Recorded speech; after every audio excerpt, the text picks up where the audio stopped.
Welcome, everybody. Today, I have the honor of introducing a man who needs no introduction. His legend has been built, and his accomplishments are too many to name. That man is my father. Most people strive their entire lives to achieve great success in a single field. My father has succeeded in many, at the highest level and on a global scale. He's enjoyed success in a vast diversity of industries because the common denominator is him. His vision, his brilliance, his passion, his work ethic, and his refusal to take no for an answer. I've enjoyed the good fortune of working alongside my father for 10 years now, and I've seen these principles in action daily. I remember him telling me when I was a little girl, "Ivanka, if you're gonna be thinking anyway, you might as well be thinking big." And that's how he approaches any task that he undertakes. He thinks big.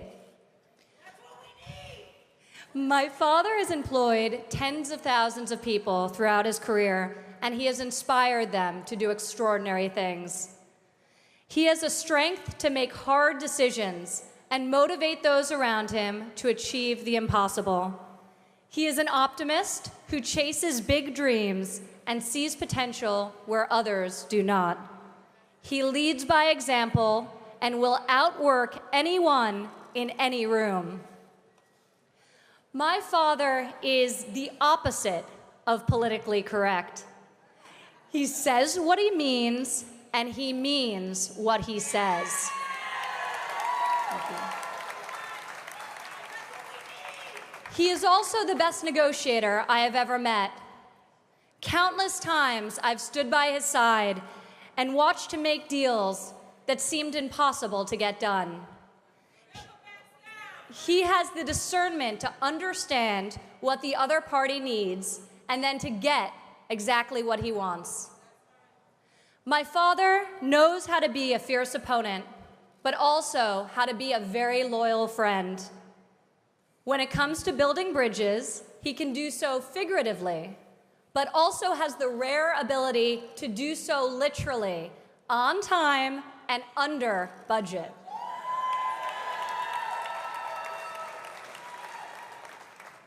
Throughout his career, my father has been repeatedly called upon by local and federal government to step in and save long-stalled, grossly over-budget public projects.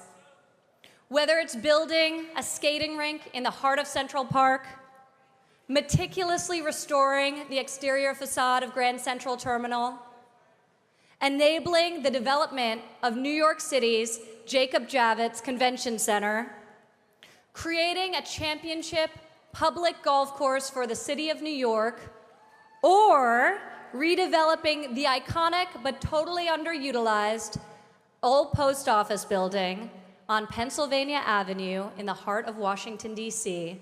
My father succeeds time and time again where government has failed before him. I consider myself fortunate to have learned from the best, both as an entrepreneur and as a parent. My father is a man who is deeply grounded in tradition. He raised my siblings and me to work hard and to strive for excellence in all that we do. He taught us that we have a responsibility to make a positive contribution to society. Here today, my father is again leading me by example. My generation finds itself at a crossroads. Our leadership has been mired in bureaucracy of its own creation. If we don't adapt politically and economically, our country will be left behind. To address the many challenges we face, we don't need talk. We need action. We need execution. We need someone who is bold and independent. with a proven track record of successfully creating and building large and complex and complicated organizations, and in the process, enabling many, many Americans to better their lives. I can tell you that there is no better person than my father to have in your corner when you're facing tough opponents or making hard decisions. He is battle-tested. He is a dreamer, but perhaps more importantly, he is a doer. Ladies and gentlemen, it is my pleasure to introduce to you today a man who I have loved and respected my entire life, my father, Donald J. Trump. That is some group of people, thousands. So nice. Thank you very much. That's really nice. Thank you. It's great to be at Trump Tower. It's great to be in a wonderful city, New York. And it's an honor to have everybody here. This is beyond anybody's expectations. There's been no crowd like this. And I can tell you, some of the candidates, they went in, they didn't know the air conditioner didn't work. They sweated like dogs. They didn't know the room was too big because they didn't have anybody there. How are they going to beat ISIS? I don't think it's going to happen. Our country is in serious trouble. We don't have victories anymore. We used to have victories, but we don't have them. When was the last time anybody saw us beating, let's say, China in a trade deal? They kill us. I beat China all the time. All the time. When did we beat Japan at anything? They send their cars over by the millions. And what do? When was the last time you saw a Chevrolet in Tokyo? It doesn't exist, folks. They beat us all the time. When do we beat Mexico at the border? They're laughing at us, at our stupidity. And now they're beating us economically. They are not our friend, believe me. But they're killing us economically. The U.S. has become a dumping ground for everybody else's problems. Thank you. It's true. And these are the best and the finest. When Mexico sends its people, they're not sending their best. They're not sending you. They're not sending you. They're sending people that have lots of problems, and they're bringing those problems with us. They're bringing drugs. They're bringing crime. They're rapists. And some, I assume, are good people. But I speak to border guards, and they tell us what we're getting. And it only makes common sense. It only makes common sense. They're sending us not the right people. It's coming from more than Mexico. It's coming from all over South and Latin America, and it's coming probably from the Middle East. But we don't know, because we have no protection, and we have no competence. We don't know what's happening. And it's got to stop, and it's got to stop fast.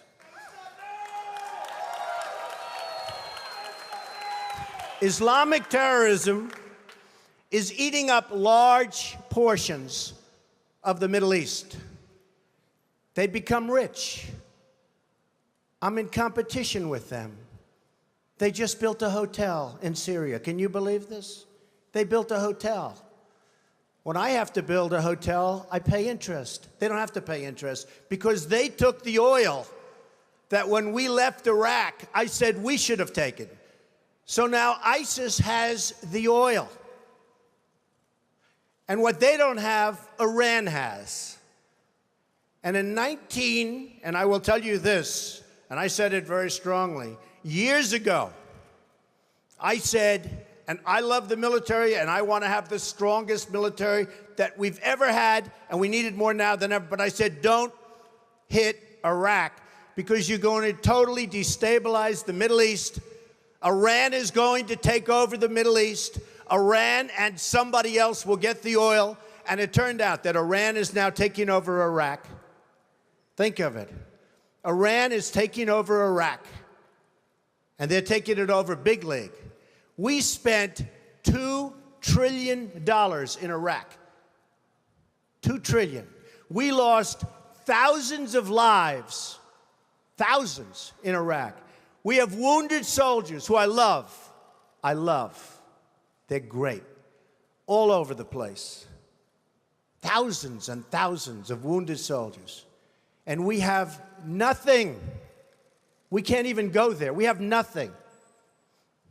And every time we give Iraq equipment, the first time a bullet goes off in the air, they leave it. Last week I read 2,300 Humvees. These are big vehicles were left behind for the enemy. 2,000, you would say maybe two, maybe four? 2,300 sophisticated vehicles they ran, and the enemy took them. You're right.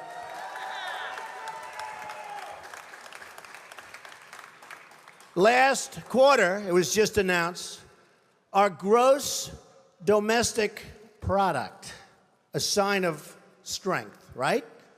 But not for us. It was below zero. Who ever heard of this? It's never below zero. Our labor participation rate was the worst since 1978. But think of it, GDP below zero. Horrible labor participation rate. And our real unemployment is anywhere from 18 to 20%. Don't believe the 5.6. Don't believe it. That's right, a lot of people up there can't get jobs. They can't get jobs because there are no jobs. Because China has our jobs, and Mexico has our jobs. They all have our jobs. But the real number is anywhere from 18 to 19 and maybe even 21%. And nobody talks about it because it's a statistic that's full of nonsense. We want jobs now! Our enemies are getting stronger and stronger by the day, and we as a country are getting weaker. Even our nuclear arsenal doesn't work. It came out recently. They have equipment that's 30 years old. They don't even know if it worked. And I thought it was horrible when it was broadcast on television, because boy, does that send signals to Putin and all of the other people that look at us and they say, that is a group of people, and that is a nation that truly has no clue. They don't know what they're doing. They don't know what they're doing. We have a disaster called the big lie, Obamacare. Obamacare. Yesterday it came out that costs are going for people up 29, 39, 49, and even 55%. And deductibles are through the roof. You have to get hit by a tractor, literally a tractor, to use it, because the deductibles are so high, it's virtually useless. It is a disaster. And remember the $5 billion website. $5 billion we spent on a website. And to this day, it doesn't work. A $5 billion website. I have so many websites. I have them all over the place. I hire people. They do a website. It costs me $3. $5 billion website.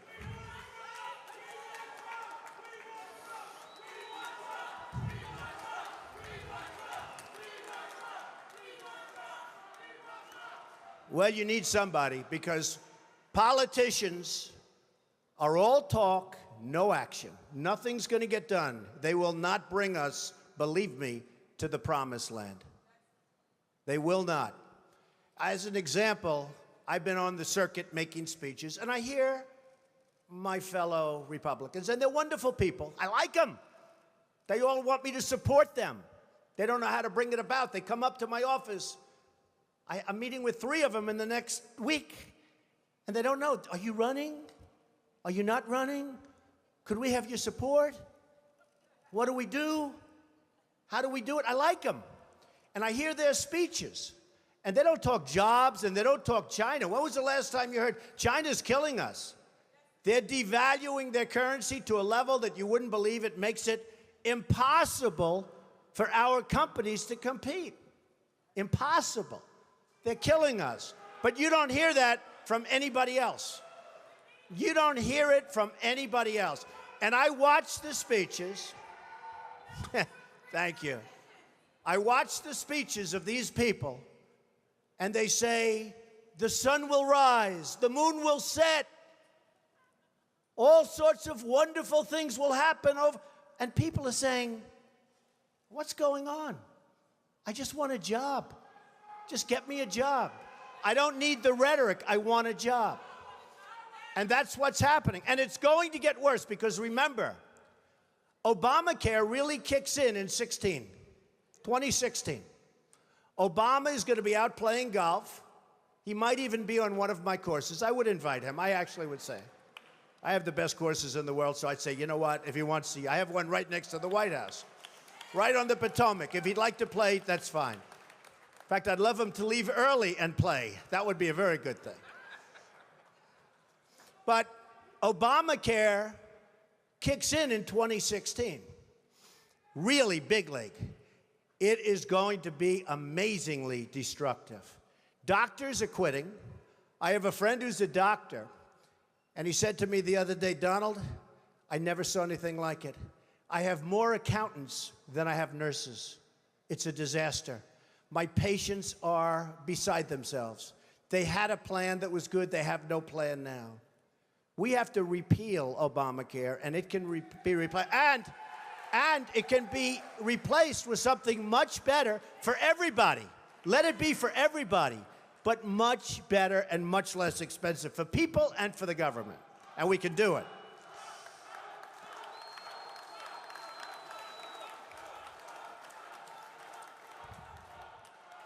So, I've watched the politicians. I've dealt with them all my life. If you can't make a good deal with a politician, then there's something wrong with you. You're certainly not very good. And that's what we have representing us. They will never make America great again. They don't even have a chance. They're controlled fully. They're controlled fully by the lobbyists, by the donors, and by the special interests, fully. They control them. Hey, I have lobbyists, I have to tell you. I have lobbyists that can produce anything for me. They're great. But you know what? It won't happen. It won't happen.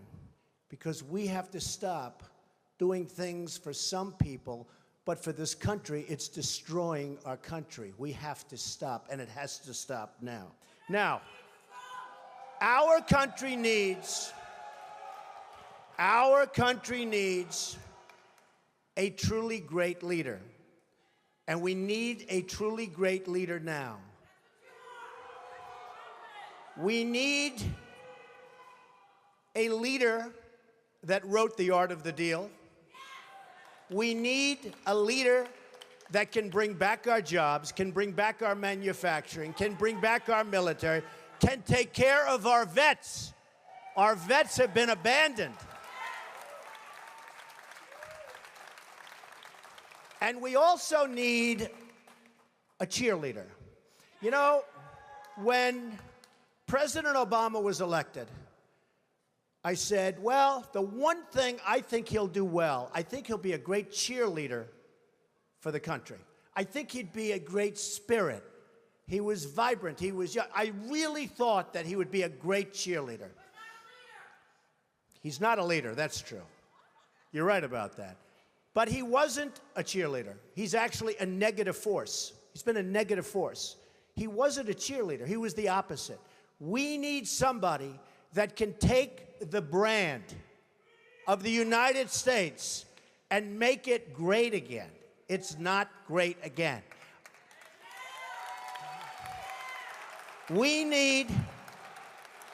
We need somebody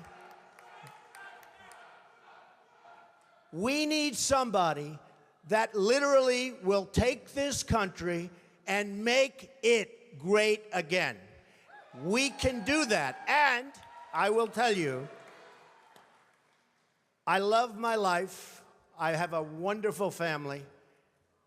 They're saying, Dad, you're going to do something that's going to be so tough. You know, all of my life I've heard that a truly successful person, a really, really successful person, and even modestly successful, cannot run for public office.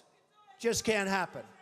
And yet that's the kind of mindset that you need to make this country great again. So, ladies and gentlemen, I am officially running for President of the United States, and we are going to make our country great again.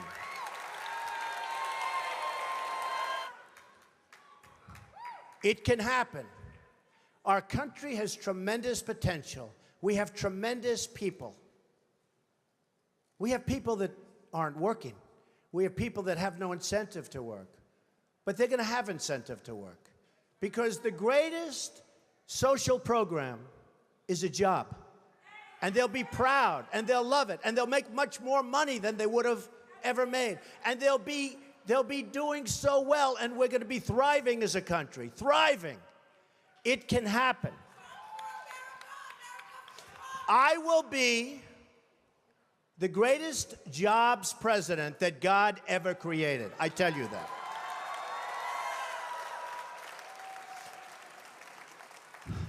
I'll bring back our jobs from China, from Mexico, from Japan, from so many places. I'll bring back our jobs, and I'll bring back our money. Right now, think of this. We owe China $1.3 trillion. We owe Japan more than that. So they come in, they take our jobs, they take our money, and then they loan us back the money, and we pay them in interest. And then the dollar goes up, so their deal's even better. How stupid are our leaders? How stupid are these politicians to allow this to happen? How stupid are they?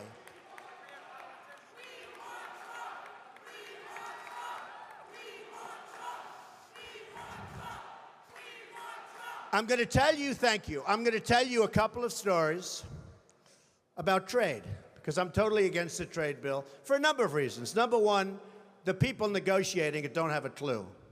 Our president doesn't have a clue. He's a bad negotiator. He's the one that did Bergdahl. We get Bergdahl, they get 5 killer terrorists that everybody wanted over there. We get Bergdahl, we get a traitor. We get a no-good traitor, and they get the 5 people that they wanted for years, and those people are now back on the battlefield trying to kill us. That's the negotiator we have. Take a look at the deal he's making with Iran. He makes that deal, Israel maybe won't exist very long. It's a disaster, and we have to protect Israel.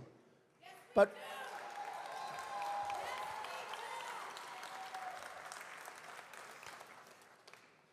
so we need people. I'm a free trader.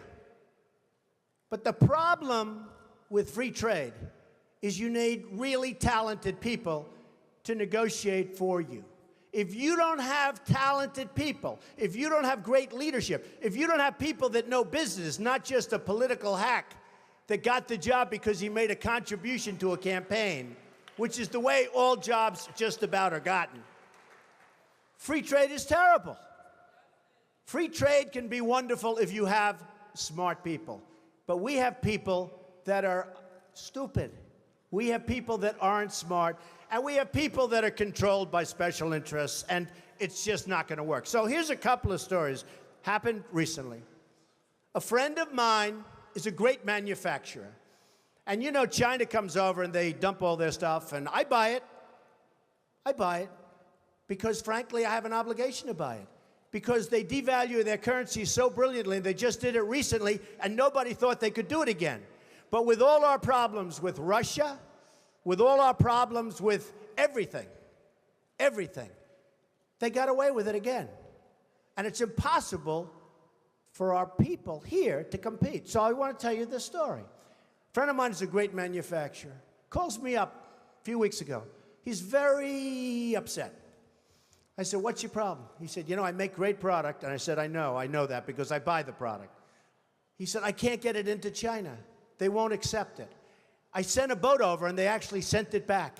They talked about environmental. They talked about all sorts of crap that had nothing to do with it. I said, oh, wait a minute, that's terrible. Does anyone know this? He said, yeah, they do it all the time with other people. I said, they send it back? Yeah. So I finally got it over there, and they charged me a big tariff. They're not supposed to be doing that. I told them. Now, they do charge a tariff on trucks. When we send trucks and other things over there, ask Boeing. They wanted Boeing's secrets. They wanted their patents and all their secrets before they agreed to buy planes from Boeing. Hey, I'm not saying they're stupid. I like China. I sell apartment for I just sold an apartment for $15 million to somebody from China. Am I supposed to dislike them? I own a big chunk of the Bank of America building in 1290 Avenue of the Americas that I got from China in a war. Very valuable. I love China. The biggest bank in the world is from China. You know where their United States headquarters is located? In this building, in Trump Tower. I love China. People say, oh, you don't like China. No, I love them. But their leaders are much smarter than our leaders. And we can't sustain ourselves with that. There's too much. It's like take the New England Patriots and Tom Brady and have them play your high school football team. That's the difference between China's leaders and our leaders. They are ripping us. We are rebuilding China. We're rebuilding many countries. China, you go there now, roads, bridges, schools, you never saw anything like it. They have bridges that make the George Washington Bridge look like small potatoes. And they're all over the place. We have all the cards, but we don't know how to use them. We don't even know that we have the cards because our leaders don't understand the game. We could turn off that spigot by charging them tax until they behave properly. Now they're going militarily. They're building a military island in the middle of the South China Sea, a military island. Now, our country could never do that because we'd have to get environmental clearance. And the environmentalists wouldn't let our country. We would never build an ocean. They built it in about 1 year, this massive military port. They're building up their military to a point that is very scary. You have a problem with ISIS, you have a bigger problem with China. And in my opinion, the new China, believe it or not, in terms of trade, is Mexico. So this man tells me about the manufacturing. I say, that's a terrible story. I hate to hear it. But I have another one, Ford. So Mexico takes a company, car company, that was going to build in Tennessee, rips it out. Everybody thought the deal was dead. Reported in the Wall Street Journal recently. Everybody thought it was a done deal. It's going in, and that's going to be it, going into Tennessee. Great state, great people. All of a sudden, at the last moment, this big car manufacturer, foreign, announces they're not going to Tennessee. They're going to spend their $1 billion in Mexico instead. Not good. Now Ford announces a few weeks ago that Ford is going to build a $2.5 billion car and truck and parts manufacturing plant in Mexico.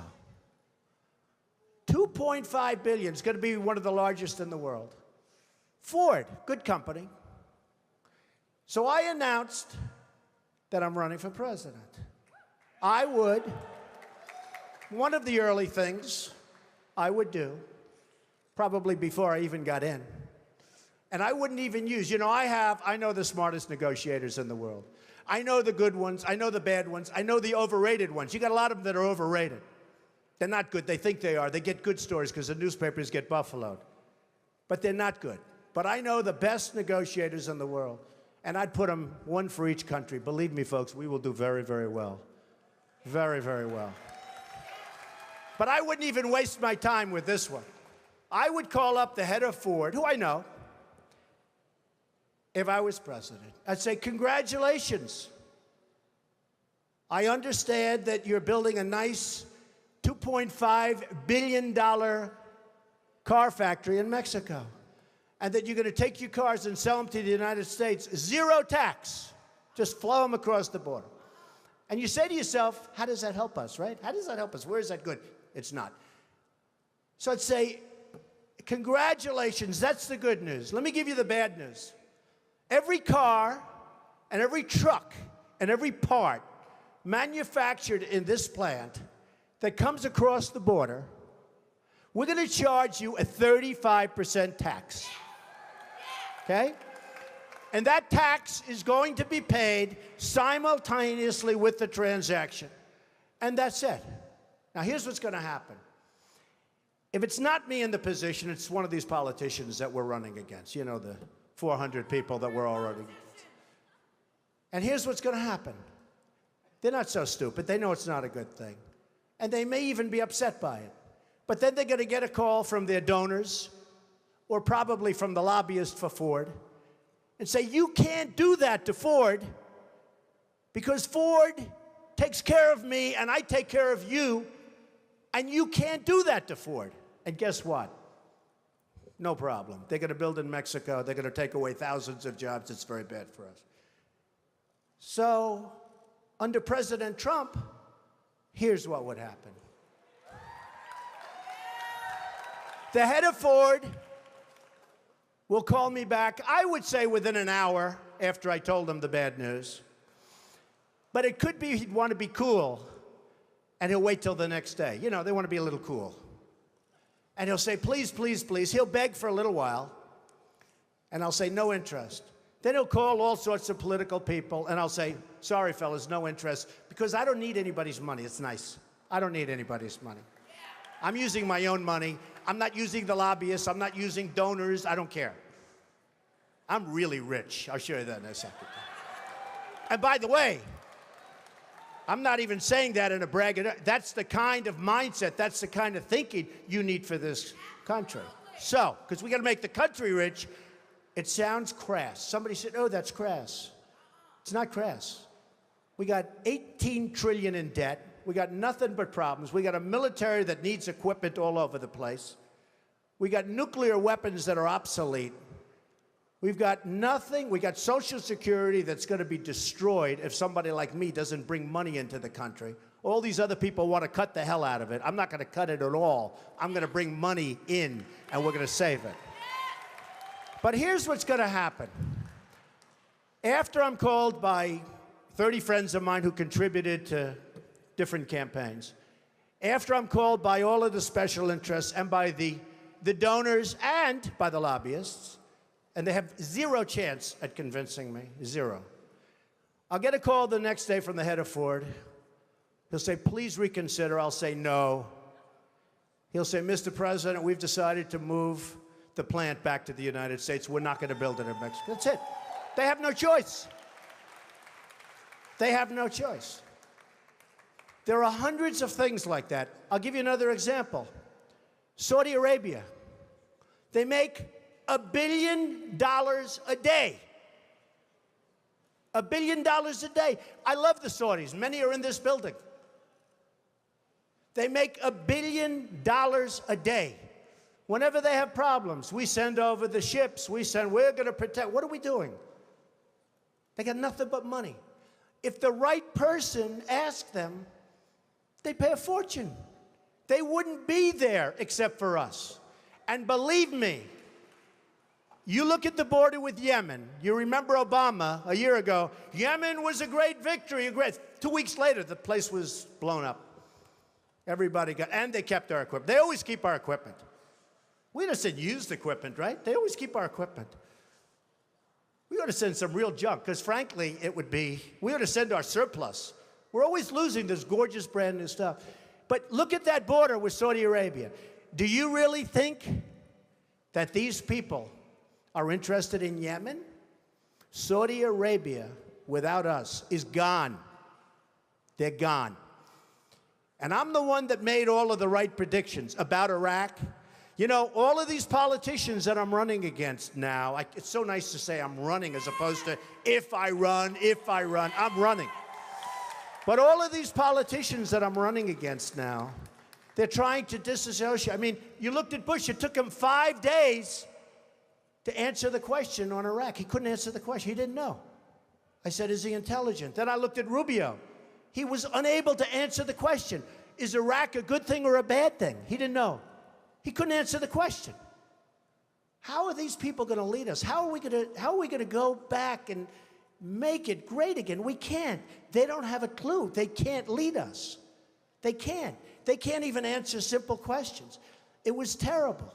But Saudi Arabia is in big, big trouble. Now, thanks to fracking and other things, the oil is all over the place. And I used to say it. There are ships at sea, and this was during the worst crisis, that were loaded up with oil. And the cartel kept the price up. Because, again, they were smarter than our leaders. They were smarter than our leaders. There is so much wealth out there that can make our country so rich again, and therefore make it great again. Because we need money. We're dying. We're dying. We need money. We have to do it, and we need the right people. So, Ford will come back. They'll all come back. And I will say this. This is going to be an election, in my opinion, that's based on competence. Somebody said, thank you, darling.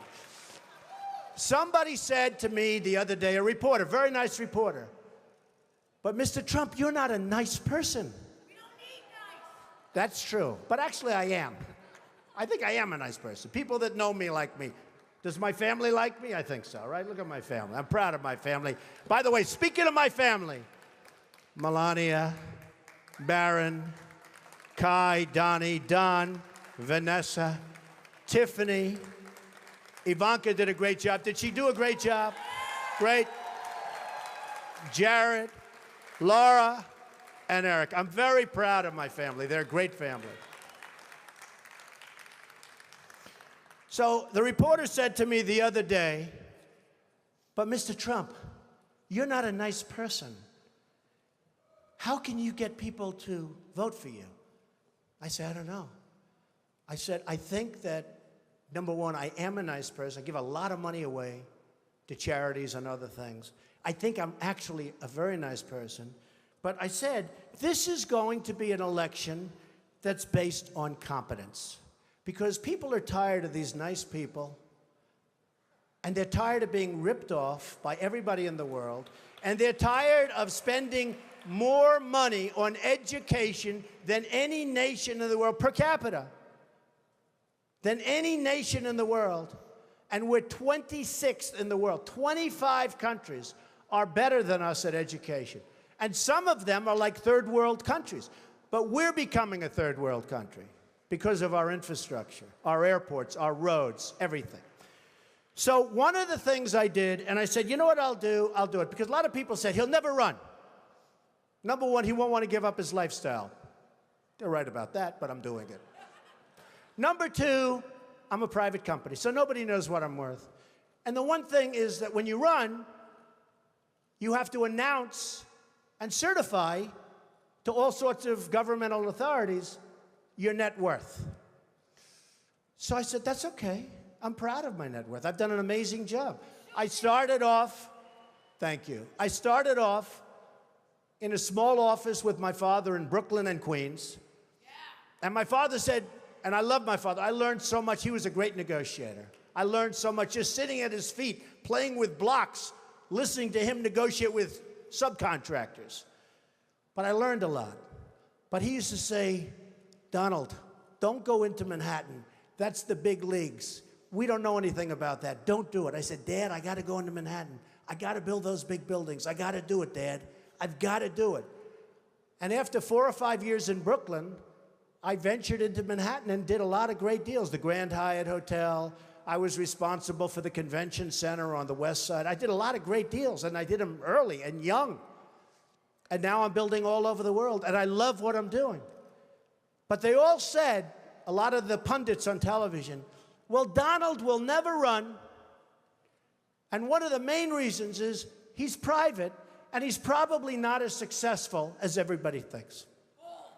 So I said to myself, you know, nobody's ever going to know unless I run, because I'm really proud of my success. I really am. I've employed tens of thousands of people over my lifetime. That means medical, that means education, that means everything. So a large accounting firm and my accountants have been working for months because it's big and complex, and they've put together a statement, a financial statement. This is a summary, but everything will be filed eventually with the government, and we don't need extensions or anything. We'll be filing it right on time. We don't need anything. And it was even reported incorrectly yesterday because they said he had assets of $9 billion. So I said, no, that's the wrong number. That's the wrong number, not assets.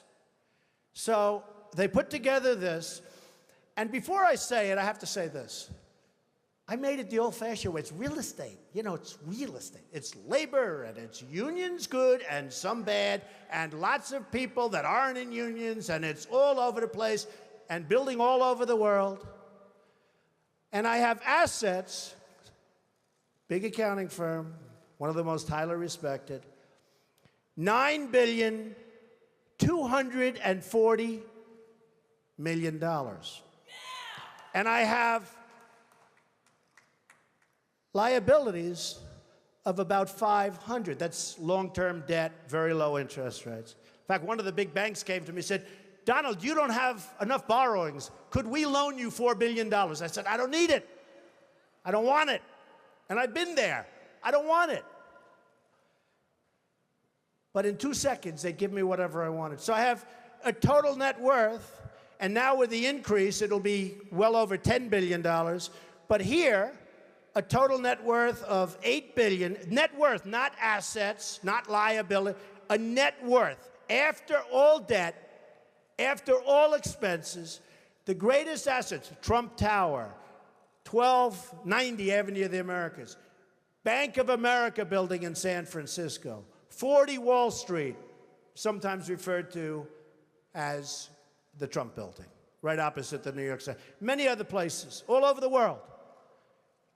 So the total is $8,737,540,000.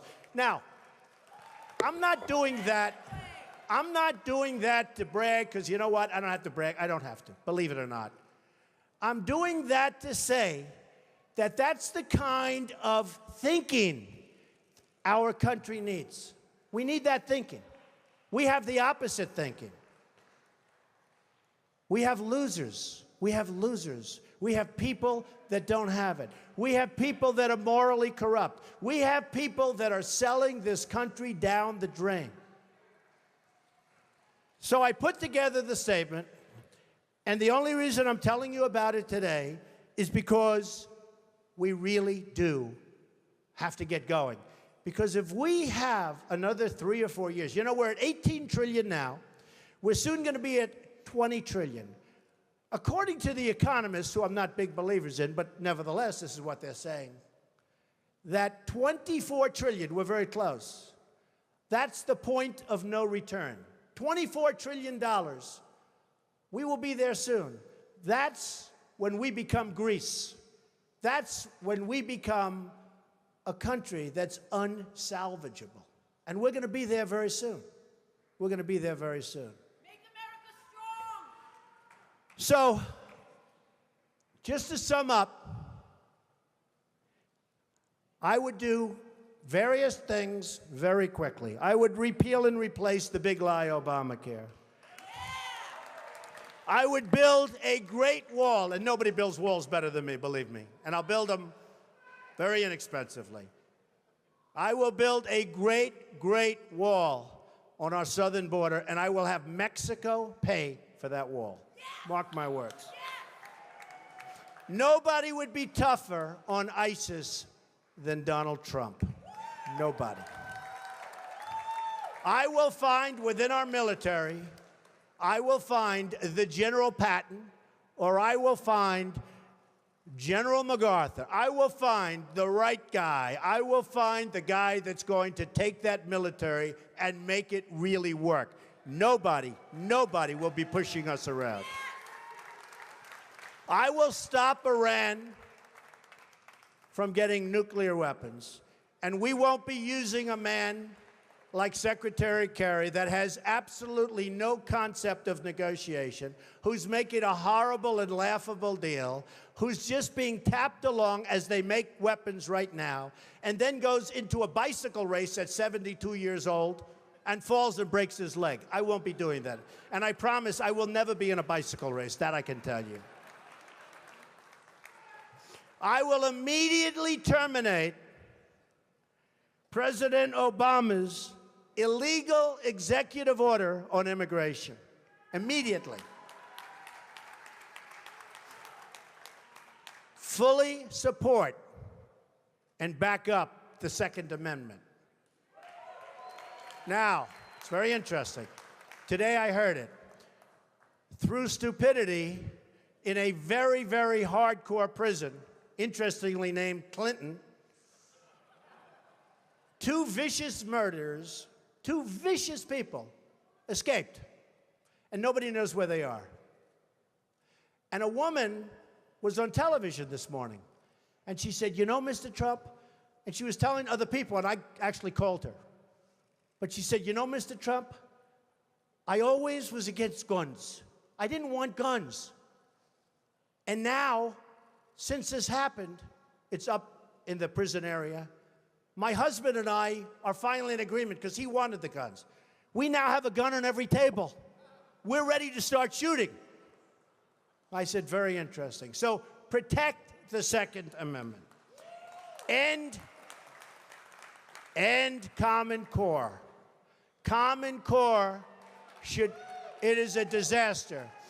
Bush is totally in favor of Common Core. I don't see how he can possibly get the nomination. He's weak on immigration. He's in favor of Common Core. How the hell can you vote for this guy? You just can't do it. We have to end. Education has to be local. Rebuild the country's infrastructure. Nobody can do that like me, believe me. It will be done on time, on budget, way below cost, way below what anyone ever thought. I look at these roads being built all over the country, and I say, I can build those things for 1/3. What they do is unbelievable. How bad? You know, we're building on Pennsylvania Avenue, the old post office. We're converting it into one of the world's great hotels. It's going to be the best hotel in Washington, D.C. We got it from the General Services Administration in Washington. The Obama administration, we got it. It was the most highly sought after, or one of them, but I think the most highly sought after project in the history of General Services. We got it. People were shocked. Trump got it. Well, I got it for two reasons. Number one, we're really good. Number two, we had a really good plan. And I'll add in the third, we had a great financial statement. Because the General Services, who are terrific people, by the way, and talented people, they wanted to do a great job. And they wanted to make sure it got built. So we have to rebuild our infrastructure, our bridges, our roadways, our airports. You come into LaGuardia Airport, it's like we're in a third world country. You look at the patches and the 40-year-old floor, they throw down asphalt, and you look at these airports. We are like a third world country. And I come in from China, and I come in from Qatar, and I come in from different places. And they have the most incredible airports in the world. You come back to this country, and you have LAX, disaster. You have all of these disastrous airports. We have to rebuild our infrastructure. Save Medicare, Medicaid, and Social Security without cuts. Have to do it. Get rid of the fraud, get rid of the waste and abuse, but save it. People have been paying in for years, and now many of these candidates want to cut it. You save it by making the United States, by making us rich again, by taking back all of the money that's being lost. Renegotiate our foreign trade deals. reduce our $18 trillion in debt, because believe me, we're in a bubble. We have artificially low interest rates. We have a stock market that frankly has been good to me, but I still hate to see what's happening. We have a stock market that is so bloated. Be careful of a bubble, because what you've seen in the past might be small potatoes compared to what happens. So be very, very careful. And strengthen our military and take care of our vets. So, so important.